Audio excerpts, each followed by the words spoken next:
Welcome to Maze Leetcode Challenge. Today's problem is binary tree cameras. Given a binary tree, we install cameras on the nodes of the tree.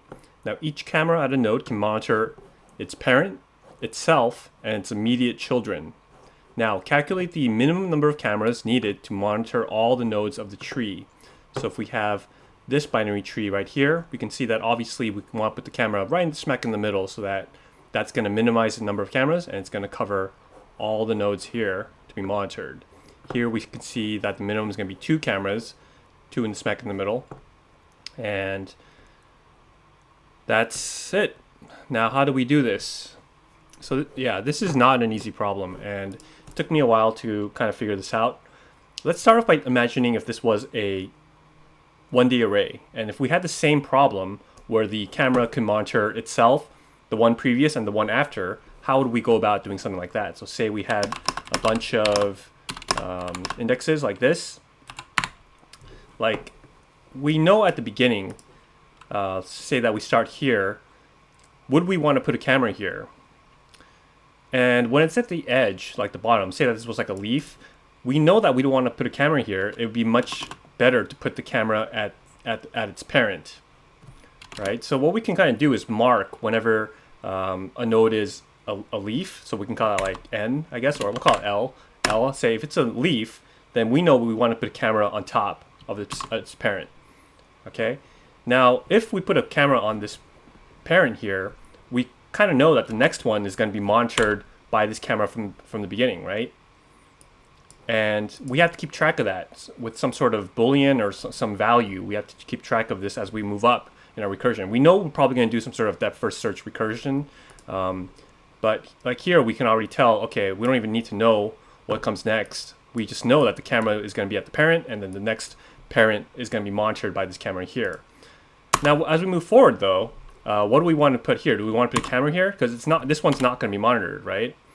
Well, technically, yes, it needs to be monitored somehow, but it wouldn't be very efficient if we just like did camera, right? It makes more sense to make this one monitored by the camera that comes after here, right? So this is almost as if once we say like we have a camera and then we move up, then it's monitored, then we move up. It's almost like this is a new leaf. This is like the condition with here. It's like almost the same as a leaf.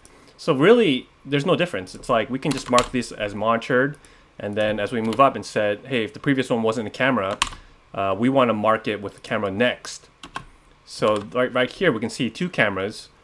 Right, one here at index 1 and one here at index 2, 3, 4. And that's going to cover all our cameras. That's going to be the minimum number. Now, one thing to note, there is an edge case though. Say that we had one thing at the end here. Like as we move up here, we'll say, oh, okay, this one we're going to monitor with the next camera. But we know that there's no more nodes at the end, right? So we have to kind of check also at the root. Is this one monitored or not? Because if it's not monitored, we actually need to install a camera here. And that's going to be a minimum of 3. Okay, so that's probably the key thing to understand here. We have to have 3 states technically, but the main thing we want to check is, hey, is this a leaf? Is this, do we want to install a camera here? And the next one, have we already installed a camera and could we just not have anything to do at this parent node here?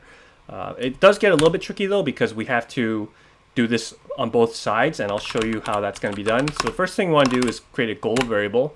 I'm just going to start off with 0 cameras, okay? Now we want to have our depth first search helper. So we'll call it depth first search, and we'll say node. And we're going to have 2 booleans here. One for, say, camera, okay? To mark, we want to put a camera at this node, and one for, well, the next one's going to be monitored, okay? So we'll call it camera and monitor. First thing, we have our base case, if not node. What do we want to do? Well, we want to return false for the camera. Obviously, we can't put a camera here, but we do want to return a true for the monitor, okay? Because we know that the next one is going to have a camera, so this is going to be monitored. 2 things. I'm going to start off by having 2 variables here, one for camera and one from one, and we want to start at the left side, so this is going to be depth first search, node.left, and this will be for the right side. C2 and 2 depth first search, node.right side. Okay, so the first thing we want to check to see is well, let's see, if either side let's see, if either side is a camera, then we're going to mark the monitor as true. Okay, so what I'll start off is initialize two variables, camera and monitor, and these will both start off with false. But we'll say, like, if either side, if C1 or C2 has a camera, then we're going to mark monitor as true, because that's going to be what we want to pass next up to the parent. Now, if not M1 or not M2, what does that mean? That means we have to put a camera here, right? Because it's not monitored, so we're going to have to put a camera. And we'll say camera equals true, and therefore we're going to increase our output by 1. And we're also going to mark monitor as true, because obviously this has a camera here, so it's going to be monitored. And we just want to return what? Our camera and monitor. And finally call our depth first search here, and then return the self.output. Now this would normally work for most cases, but remember how that edge case I talked about at that root? It's possible that we say, oh, this is not monitored, but we're not going to increase our camera here because it doesn't have any more parents.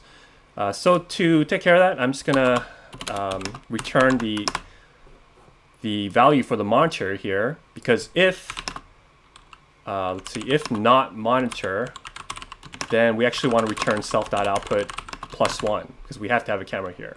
All right, so let's see if this works.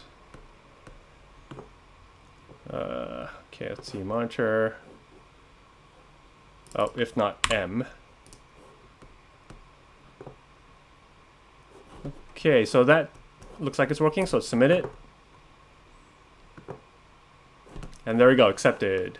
So time complexity, it's going to be O of n, and space complexity, we do our recursion here, and it's going to have our recursive stack, so that actually ends up becoming O of n as well. But I don't think that's avoidable. We have to do that. Okay, hopefully that explains most of my thought process. I haven't gone too deeply into it because there's definitely lots of variations to this, but I think that's the key thing to understand is, you know, like the condition where you're at the leaf is kind of the same as if it was the node right after the monitored node with the camera. So it always goes monitored, camera, monitored, and then if there's one on top, then we want to say monitored, camera, monitor all the way. But we have to do it with both sides, because if either or, one of those is going to cascade up. So, okay. All right. Well, thanks for watching my channel. Remember, do not trust me. I know nothing.